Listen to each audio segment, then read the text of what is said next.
ধনাৰাম টুৱাৰাম Bodo memorial হাইস্কুলৰ প্ৰধান শিক্ষক ডাঙৰীয়া, অলপতে ভাষণ দিয়া হিৰাৰেল ছাৰ, মোৰ বন্ধুবৰ শাকিল আহমেদ আৰু ইয়াত উপস্থিত থকা এই বৃহত্তৰ অঞ্চলৰ আই মাতৃসকল, অভিভাৱক অভিভাৱিকাসকল, মোৰ এইফালে থকা মোৰ খুৰা বা মামা সকলোলৈ মই আন্তৰিক শুভেচ্ছা আৰু অভিনন্দন জ্ঞাপন কৰিছোঁ।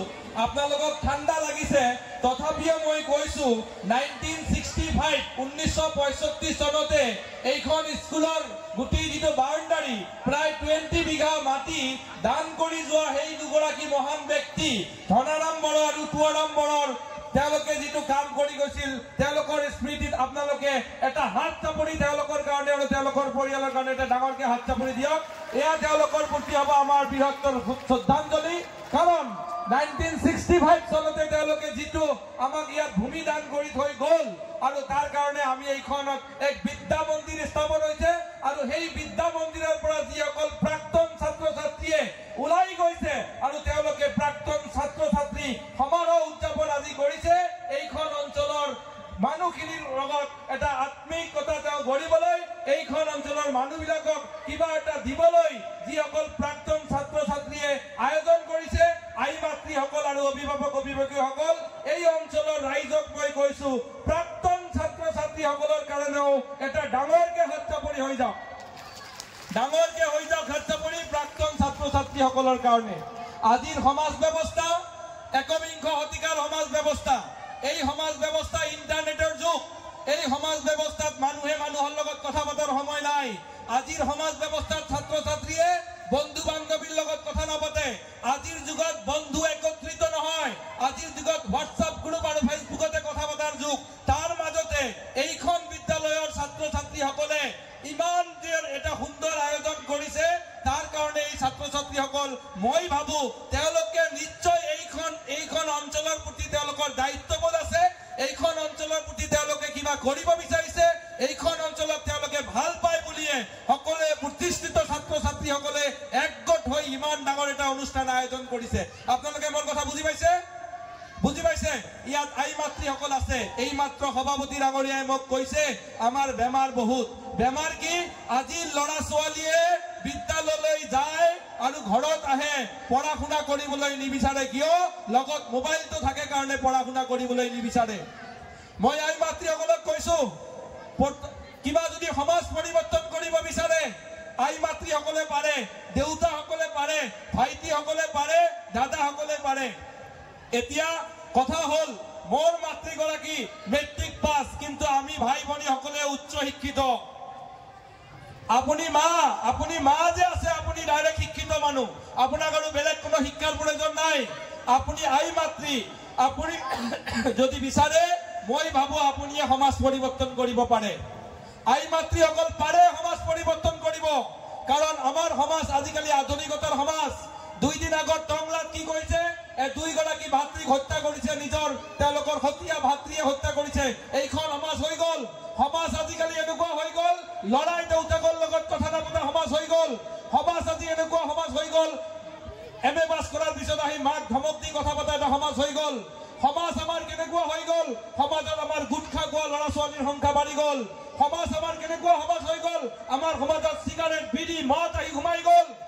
আমাৰ সমাজ হৈ থাকিলে, কিন্তু আজি এইখন যিটো চিঠি, এই চিঠিখন মই আহি ইয়াত পঢ়াৰ পিছতে গম পাইছো এইখনে ভাৰতবৰ্ষৰ সংবিধান। যি ভাৰতবৰ্ষত বিভিন্ন ধৰণৰ বাগিচা আছে, বিভিন্ন ধৰ্মাৱলম্বীৰ মানুহ আছে, সকলো মানুহ একগোট হৈ আমি ভাৰতবৰ্ষ এক মহান ভাৰতবৰ্ষ।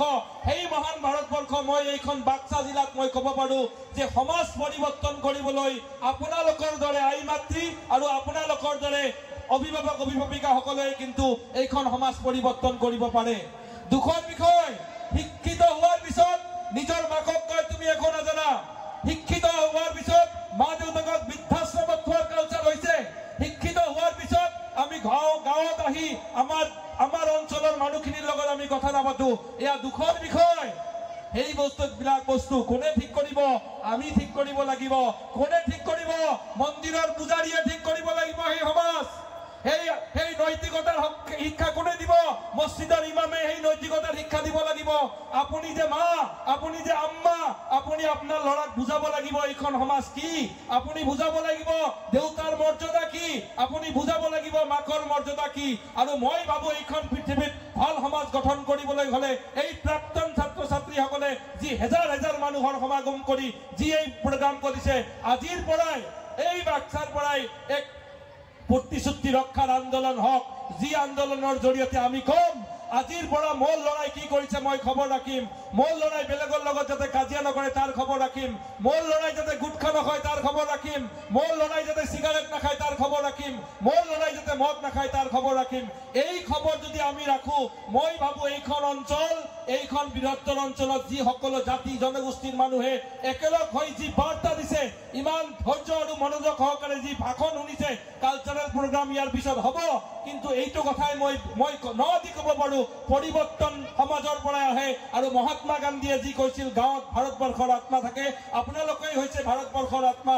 আৰু আজিৰ দিনত যদি সকলো অভিভাৱক অভিভাৱিকাই যদি প্ৰতিজ্ঞাবদ্ধ হয়, মই মোৰ ল'ৰাজনক ঠিক কৰিম, মই মোৰ ভাইটিৰ ল'ৰাজনৰ প্ৰতি মই খবৰ ল'ম।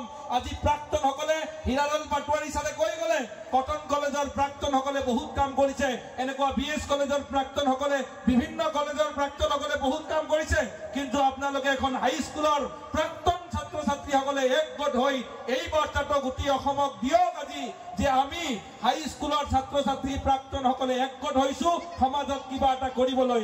হয়, আপোনালোকে কি কৰিব পাৰে? সমাজখনক আধুনিক শিক্ষাৰে শিক্ষিত কৰি এক বাৰ্তা দিব পাৰিছে। আপোনালোকে এক নৈতিকতাৰ বাৰ্তা দিয়ক, আপোনালোকে মানুহ হোৱাৰ বাৰ্তা দিয়ক, যে সমাজখনত 140 কোটি, ভাৰতবৰ্ষত 140 কোটি জনসংখ্যা হৈ গ'ল। আমাক এতিয়া আৰু জনসংখ্যা নালাগে, আমাক কি লাগে এতিয়া? আমাক এতিয়া মানুহ লাগে সমাজখনত। সমাজখনত কি মানুহ লাগে? সমাজখনত এতিয়া ভাল মানুহ লাগে। আমাক দুখৰ বিষয়, IAS অফিচাৰ সমাজখনৰ, DC SP পুলিচ কি কৰে? দুৰ্নীতিৰ লগত জড়িত। মই কেতিয়াবা আচৰিত হৈ যাওঁ। মই সদায় শিক্ষাৰ কথা কওঁ যে আপোনালোকে শিক্ষিত হ'ব লাগিব, কিন্তু সমাজত যদি আকৌ দেখা পাওঁ, উল্টাভাৱে যদি দেখা পাওঁ, সমাজত যদি বেয়া বেয়া কামবিলাক বেছিভাগ কৰিছে শিক্ষিত মানুহে কৰিছে। যদি আপুনি চাব মিড ডে মিলৰ চুৰ কোনে চাকৰি কৰিছে? শিক্ষিত মানুহবিলাকে কৰিছে। যদি আপুনি চাই ৰাস্তাৰ ফাণ্ডত কোনে চাইছে? শিক্ষিত IAS অফিচাৰে খাইছে। আপুনি যদি চাই কোনে কোনে বেয়া কামবিলাক কৰিছে, শিক্ষিত মানুহ চাইছে। মদৰ আড্ডাত বেছিভাগ মানুহ কোন? শিক্ষিত মানুহ। চিগাৰেট বেছি কোনে খায়? শিক্ষিত মানুহ। সেইকাৰণে মই আজিকালি কথা কোৱাৰ ষ্টাইল চেঞ্জ কৰিছো। আজিকালি মই কওঁ, শিক্ষা হলে নহব, অকল শিক্ষিত হলে নহব, কেৱল মাষ্টাৰ ডিগ্ৰী হলে নহব, ল পাছ কৰিলে নহব, BA পাছ কৰিলে নহব, অকল শিক্ষক হলে নহব, আপুনি ভাল শিক্ষক হওক, আপুনি MA পাছ ভাল মানুহ হওক। সেইকাৰণে ভাল মানুহৰ শিক্ষা মা আৰু দেউতাই ভাল মানুহৰ শিক্ষা দিব পাৰে। কাৰণ এইখন সমাজত মা আৰু দেউতাকতকৈ ভাল শিক্ষক পৃথিৱীৰ কোনোৱে হ'ব নোৱাৰে। পৰিৱৰ্তনশীল সমাজৰ নেতৃত্বই মা আৰু দেউতাই যদি দিয়ে, অনাগত ভৱিষ্যতত চিগাৰেট খোৱা মানুহ, বেয়া মানুহৰ সংখ্যা, দুৰ্নীতি কৰা মানুহৰ সংখ্যা নিশ্চয় কমি আহিব। আপোনালোকে ৰেডিটো? ৰেডি আপোনালোকে? মই খৰকৈ কৈছো কাৰণত আমাক মিটিঙৰ টাইম দিছে 4টা, মই আহি পাইছো 4টাত। এতিয়া বাজে কেইটা? এতিয়া 9:15, 9:20 হৈ গৈছে। ঘৰত মই ৱাইফক কৈছো 9টা বজাৰ ভিতৰত আহি গুৱাহাটীত পাম। এতিয়া ইয়াতে 9টা বাজিল, তো ঘৰত গৈ কি অৱস্থা হ'ব ঘৰত যোৱাৰ পিছতহে মই গম পাম। তো সেইকাৰণে অলপমান মই সোনকালে খৰধৰ কৰি আপোনালোকক কৈছো। বুজি পাইছে মোৰ কথাখিনি? মই আৰু দুটামান কথা কৈছো শুনক। মাতৃসকল ইয়াত আছে, আই মাতৃসকলৰ প্ৰতি মোৰ অগাধ বিশ্বাস আছে, আই মাতৃসকলৰ প্ৰতি মোৰ শ্ৰদ্ধা আছে। আই মাতৃসকলে যদি কয় যে মই মোৰ ঘৰখন ঠিক কৰিম, মই মোৰ হাজবেণ্ডক ঠিক কৰিম, যদি আই মাতৃসকলে প্ৰতিজ্ঞা লয়, প্ৰতিগৰাকী ছোৱালীক শিক্ষিত কৰক, প্ৰতিগৰাকী ল'ৰাক শিক্ষিত কৰক, কিন্তু লগতে নৈতিক শিক্ষাও দিয়ক, আধ্যাত্মিকতাৰ শিক্ষাও দিয়ক, পাৰিলে অলপ ধৰ্মীয় শিক্ষাও দিয়ক। মুহাম্মাদুৰ ৰাসূলুল্লাহে কৈছে যে ল'ৰা যদি ভাল হয়, এইটো আপোনাৰ কাৰণে কি হ'ব? পিছলৈ আপোনাৰ ল'ৰা যিমান ভাল কাম কৰিব, আপুনি সেই ভাল কামৰ কিন্তু সোৱাব পাই থাকিব। আপোনাৰ ছোৱালী যদি ভাল হয়, পিছলৈ ছোৱালীয়ে যিমান ভাল কাম কৰিব, সকলোবিলাক ভাল কামৰ সোৱাব কিন্তু আপোনালোকে পাব। ইয়াত ছাত্ৰ ছাত্ৰীসকল আছে, প্ৰাক্তন ছাত্ৰ ছাত্ৰীসকল ইতিমধ্যে বুদ্ধিক্ষিত মই তেওঁলোকক নকওঁ যিসকল ছাত্ৰ ছাত্ৰীসকল আছে মই আপোনালোকক কৈছো মেট্ৰিক পাছ কৰিব হায়াৰ ছেকেণ্ডাৰী পাছ কৰিব যি কৰিব ছাত্ৰ ছাত্ৰীসকলক হাত জোৰ কৰিছো ভৱিষ্যতত এনেকুৱা মানুহ নহব যে আপুনি সমাজখনৰ কাৰণে বুজা হৈছে আপুনি এনেকুৱা ছাত্ৰ ছাত্ৰী নহব যে আপোনাক দেখিলে মানুহে ঘিন পায় আপুনি এনেকুৱা এজন ছাত্ৰ হওক এনেকুৱা এগৰাকী মাতৃ হওক ইন ফিউচাৰ আপুনি ইয়াৰ পৰা ডক্টৰ হ'ব লাগিব ইঞ্জিনিয়াৰো হ'ব লাগিব আইএএছ হ'ব লাগিব কিন্তু দেশ নিৰ্মাণ কৰা আইএএছ অফিচাৰ হ'ব লাগিব দেশ নিৰ্মাণ কৰা ৰাষ্ট্ৰ নিৰ্মাণ কৰা ছাত্ৰ ছাত্ৰী আমি হ'ব লাগিব কাৰণ আমি ভৱিষ্যতৰ নাগৰিক ভৱিষ্যত আমাৰ হাততে থাকিব শাসনৰ বাগজৰী ভৱিষ্যত আমাৰ হাততে থাকিব প্ৰশাসনিক ক্ষমতা আমি ছাত্ৰসকলে আইএএছ হ'ম এদিন আমি ছাত্ৰসকলে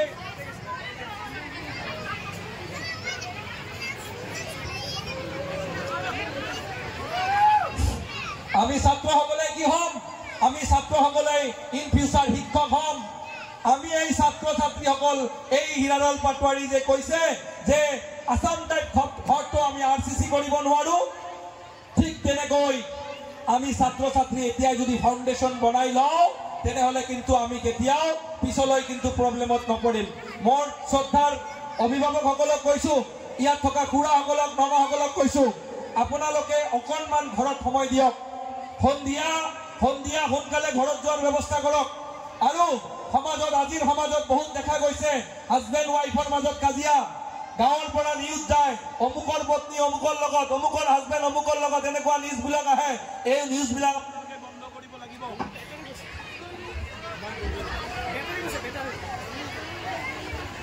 এই নিউজবিলাক বন্ধ কৰিব লাগিব কিয় বন্ধ কৰিব লাগিব এইটো নিউজ কাৰণ সমাজখনত আমি পৰিয়ালক হাজবেণ্ড আৰু ৱাইফে টাইম দিব মুহাম্মাদুৰ ৰাসূলুল্লাহ কৈছে এইজন মানুহ ভাল মানুহ যি মানুহে হাজবেণ্ডৰ লগত ভাল সেইজন মানুহে ভাল মানুহ যি মানুহ পত্নীৰ লগত ভাল সেইজন মানুহে ভাল মানুহ যি মানুহ পৰিয়ালৰ লগত ভাল কিন্তু আমাৰ সমাজত কিছুমান আমাৰ এনেকুৱা আছে মানুহ কিছুমান আছে গোটেই পৃথিৱীৰ লগত ভাল ৱাইফৰ লগত আহি কাজিয়া কৰে সেইবিলাক মানুহক মই কওঁ তেওঁলোকে বেয়া মানুহ ভাল মানুহ সদায় ৱাইফৰ লগত ভাল মানুহ সদায় মাতৃৰ লগতো ভাল মানুহ সদায় সকলোৰে লগত ভাল আমি ভাল হ'ম সকলোৰে লগত আমি ভাল হ'মতো হ'ম নহ'ম আমি কি মানুহ হ'ম ভাল মানুহ হ'ম আৰু ভাল মানুহ হ'বলৈ ছাত্ৰ ছাত্ৰীসকল অভিভাৱকসকল আৰু আই মাতৃসকলক কৈছো আমি যেতিয়াই যি কাম কৰিম জীৱনৰ শেষ কাম বুলি কৰিম মই মাগৰিবৰ নামাজ পঢ়িম মাগৰিবৰ নামাজ মই একদম জীৱনৰ শেষ কাম বুলি কৰিম মই মন্দিৰত যাম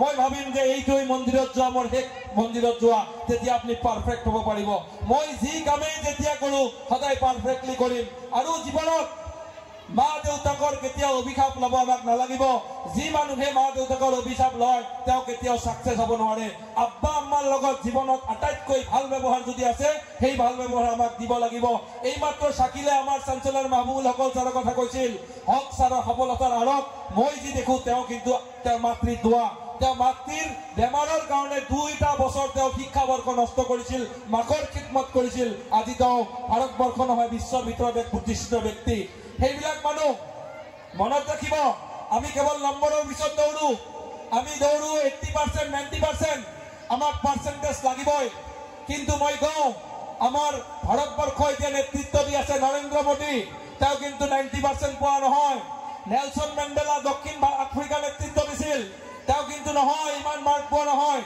আমি যদি দেখো শচীন তেণ্ডুলকাৰ ভাৰতবৰ্ষৰ ক্ৰিকেটৰ ভগৱান বুলি যাক কোৱা হয় সেই শচীন তেণ্ডুলকাৰ কিন্তু ভাৰতৰত্ন নহয় সো আমি কি কৰিম এনেকুৱা ধৰণৰ আমি মানুহ হ'ম যি মানুহ পাৰফেকশন যদি আপোনাৰ যত আছে আপুনি তাতে হওক দৰকাৰ নাই আপুনি সকলো ডক্টৰ হ'ব লাগিব সকলো ইঞ্জিনিয়াৰ হ'ব লাগিব দৰকাৰ নাই আপুনি যি বৃত্তি আপোনাৰ ভাল লাগে আপোনাৰ যি কৰি ভাল লাগে সেই হওক কাৰো চাপত কেতিয়াও কাম নকৰিব কাৰণ সমাজত এনেকুৱা বহুত মানুহ আছে যিটো পঢ়ে তেওঁ সেইটো নকৰে আপোনাৰ মোৰ শিক্ষকতা কৰি ভাল লাগে মই শিক্ষক হৈছো মোৰ ভাষণ দি ভাল লাগে কাৰণে গুৱাহাটীৰ পৰা আহি ইয়াত ভাষণ দি আছো মোৰ যাৰ যিটো কাম ভাল লাগে সেই ভাল লগা কামবিলাক আমি কৰিব লাগিব যেহেতু সময় খুব কম মই আৰু দুটামান কথা আপোনালোকক কৈছো আই মাতৃসকল বিশেষকৈ সমাজ পৰিৱৰ্তনৰ আপোনালোকে সেনানী মই আপোনালোকক ক'লো জীৱনত সকলো মানুহে সফল হ'ব বিচাৰে কিন্তু সকলো মানুহে সফল হ'ব নোৱাৰে সফল হয় যিসকল মানুহ কোনসকল যিসকলে মৃত্যুৰ আগত জীৱনটো উপভোগ কৰে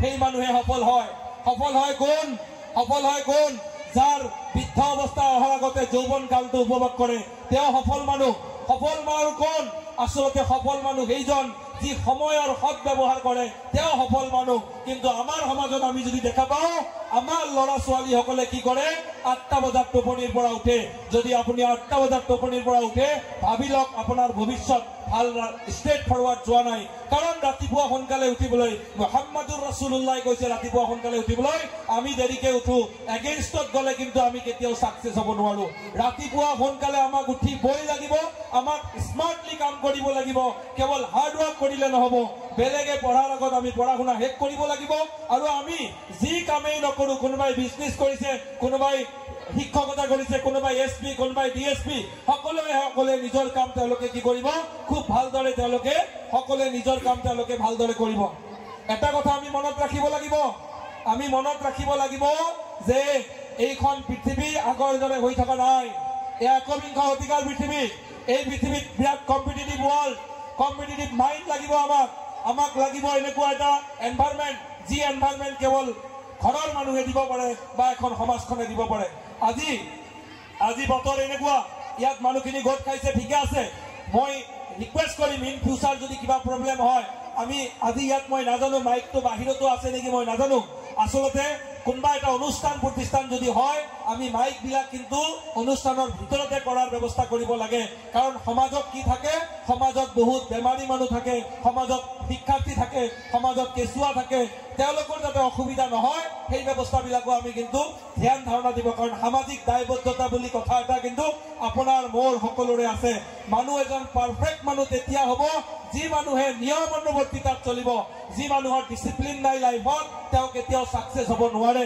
ডিসিপ্লিন যাৰ থাকিব তেওঁ সদায় সাকসেস হ'ব পাৰিব সাকসেসফুল মানুহ কোন সকল হ'ব যাৰ বেমাৰহাৰ আগতে যাতে বেমাৰ নহয় তাৰ কাৰণে তেওঁ কি কৰিব তেওঁ সদায় নিজৰ পৰিৱৰ্তি নিজে কি খালে বেমাৰ হ'ব কি খালে বেমাৰ নহব কেনেকৈ থাকিলে ভাল হ'ব এজন মানুহৰ পৰামৰ্শ মতে সদায় চলিব আৰু যিসকল যুৱক যুৱতী কৈছো যিসকল যুৱক যুৱতীয়ে ইয়াত আছে কিবা এটা কৰিব বিচাৰিছে কিবা গাইডেন্স লাগে শিক্ষকৰ লগত সদায় কিন্তু কি লাগিব সামঞ্জস্য লাগিব আপুনি যদি সিগাৰেট খোৱা এৰিব পৰা নাই মই দুটা ফৰ্মুলা দিও আপোনাৰ ঘৰৰ ওচৰত থকা মছজিদৰ ইমামজনক লগ কৰক আপোনাৰ সিগাৰেট খোৱাৰ যেটো বেয়া অভ্যাস সেই বেয়া অভ্যাসটো নোহোৱা হ'বলৈ সেই ইমাম সাহেব যেটো পৰামৰ্শ দিব সেই পৰামৰ্শটো মানক আপুনি ঠিক হৈ যাব সিগাৰেট যদি এৰিব পৰা নাই মোৰ এটা পৰামৰ্শ আপুনি যদি দিনত 5টা খায় এদিনত এটাকে খোৱা বন্ধ কৰক তাৰ পিছদিনা আৰু এটা খোৱা বন্ধ কৰক তাৰ পিছদিনা আৰু এটা খোৱা বন্ধ কৰক সাপৰা আপোনাৰ সিগাৰেট খোৱা বন্ধ হৈ যাব হেকত দুটা কওঁ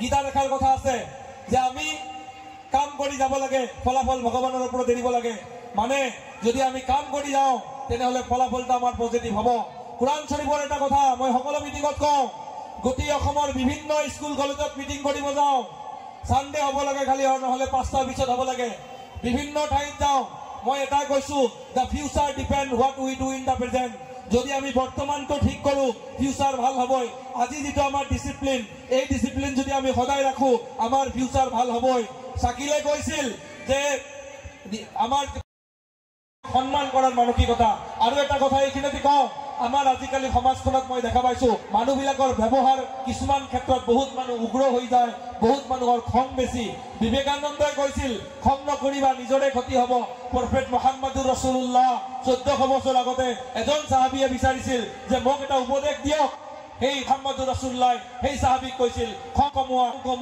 কমোৱা তিনবাৰ এটা কথাই কৈছিল খং কমোৱা খং কিন্তু আমাক কেতিয়াও কৰিব নালাগিব এয়া আম্মাৰ লগতে হওক আব্বাৰ লগতে হওক নিজৰ ভাইটিৰ লগতে হওক প্ৰতিবেশীৰ লগতে হওক প্ৰতিবেশী কি কৰিছে নকৰিছে এই মানসিকতা আমাক ল'ব লাগিব আৰু প্ৰাক্তন ছাত্ৰ ছাত্ৰীসকলে যিহেতু এইটো প্ৰাক্তন সমাৰোহ মই ছাত্ৰ ছাত্ৰীসকল যিসকল এটা কমিটি আছে সেই কমিটিক এটা পৰামৰ্শ আগবঢ়াইছো আপোনালোকে যদি পাৰে এইখন অঞ্চলৰ কেইটামান যুৱক যুৱতী মেধাৱী যুৱক যুৱতীক একেলগ কৰি যিসকলে ইন ফিউচাৰ আপোনালোকৰ বিটিএডি চলি আছে সিভিল সাৰ্ভিস কোচিংৰ কাৰণে আপোনালোকৰ প্ৰমোদ বড় চৰকাৰে খুব এটা ধুনীয়া পদক্ষেপ লৈছে সেইবিলাক কেনেকৈ কম্পিটিটিভ এক্সাম পাছ কৰিব পাৰি এই প্ৰাক্তন ছাত্ৰ ছাত্ৰীসকলে যদি অলপ ষ্ট্ৰংলি লয় যে এইটো ল'ৰা ছোৱালী ইয়াত ভাল মাৰ্ক কৰিছে ইয়াক যদি নিটৰ কাৰণে কোচিংৰ ব্যৱস্থা কৰোৱা যায় আমাৰ ইউএছটিএমতো কোচিং আছে, বেলেগতো আছে।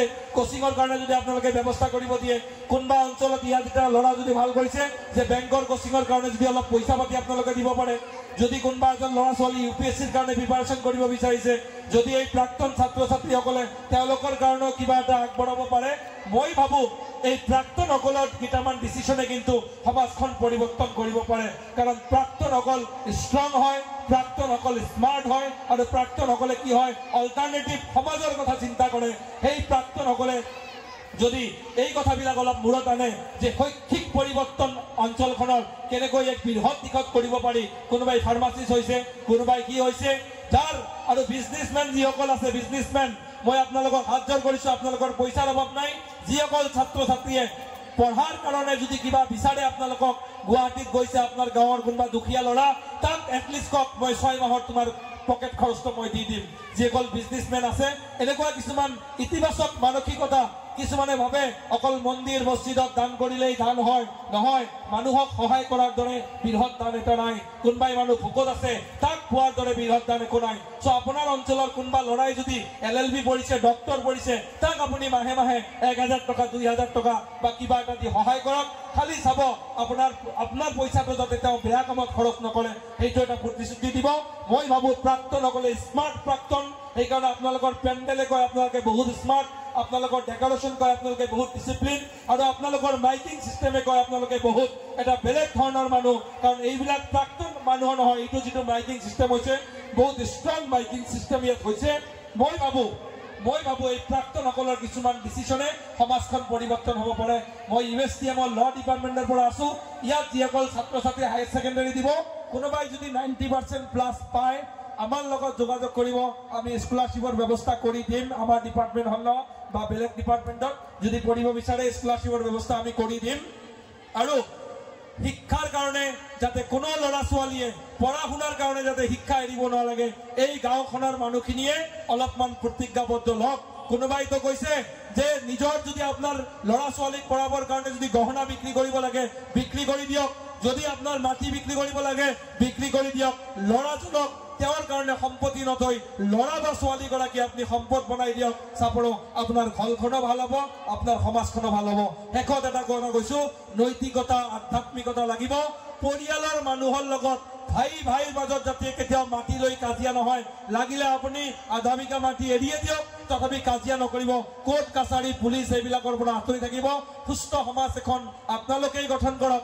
প্ৰাক্তনসকললৈ লাষ্ট এটি অনুৰোধ যে আপোনালোকে ইমান এখন সমাৰোহ কৰিছে, এইবাৰ কৰিছে, অহা বছৰ লাগিলে অলপ কমকৈ কৰক। পেণ্ডেলৰ খৰচখিনি লাগিলে বেলেগ ধৰণে আপোনালোকে দুখীয়াক বা কোনোবা ছাত্ৰ ছাত্ৰীৰ কাৰণে সহায় কৰক।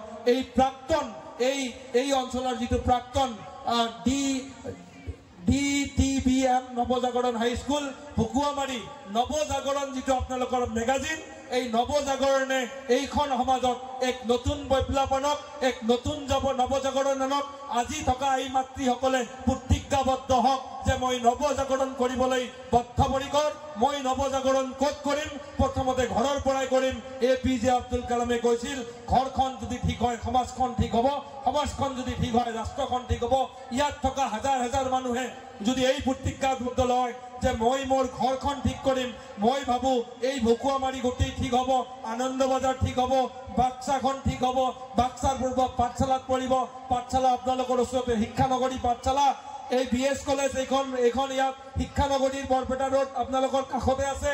মই ভাবো যে নৱজাগৰণ যি মেগাজিনৰ নাম, নৱজাগৰণ আপোনালোকৰ হাইস্কুলৰ নাম, এই নৱজাগৰণে ইয়াত থকা মানুহখিনি যদি নৱজাগৰণ নিজৰ লগত যুদ্ধং দেহি মহাভাৱ, আজিৰ পৰা বিড়ি নাখাওঁ, চিগাৰেট নাখাওঁ, আজিৰ পৰা মই ভাল মানুহ হৈ যাম, আজিৰ পৰা পত্নীৰ লগত কাজিয়া নকৰোঁ, আজিৰ পৰাই মোৰ ল'ৰাই পঢ়িছে নে নাই খবৰ ল'ম, আজিৰ পৰাই মোৰ ল'ৰাই কিবা বেয়া কামত গৈছে নেকি মই খবৰ ল'ম, মোৰ ল'ৰাই মোবাইলত বেয়া বস্তু চাইছে নেকি তাৰো মনিটৰ কৰিম। A to Z যদি আপোনালোকে আজিৰ পৰা এইখিনি কৰিব পাৰে, মই ভাবো নৱজাগৰণ আহিব। ইয়াকে কৈ মোৰ মন্তব্য মই সামৰিছো। মই নিজেও PhD কৰি আছো, আপোনালোকৰ পৰা আশীৰ্বাদ বিচাৰিছো যাতে সোনকালে PhDটো শেষ হয়। আৰু আপোনালোকৰ ল'ৰা হিচাপত যদি কিবা ভুল ভ্ৰান্তি কৈছো সেইখিনি ক্ষমা কৰি দিব। গুৱাহাটী গাড়ী চলাই যাব লাগিব কাৰণে খুব সোনকালে কথাখিনি কৈছো। কিবা ভুল ভ্ৰান্তি হলে সকলোৱে ক্ষমা কৰি দিব। সকলোৰে ভাল হওক। মোৰো ভাল হওক এই প্ৰাক্তন যিটো ইউনিটি সেই ইউনিটি বহুত লং লিভ হওক আৰু এইখন স্কুলৰ পৰাই ভৱিষ্যতে মানুহ সৃষ্টি হওক মই নকওঁ ডক্টৰ ইঞ্জিনিয়াৰ মানুহৰ সৃষ্টি হওক যি মানুহে সমাজৰ গতি দেখাব ধন্যবাদ মোক সুযোগ দিয়াৰ কাৰণে থেংক ইউ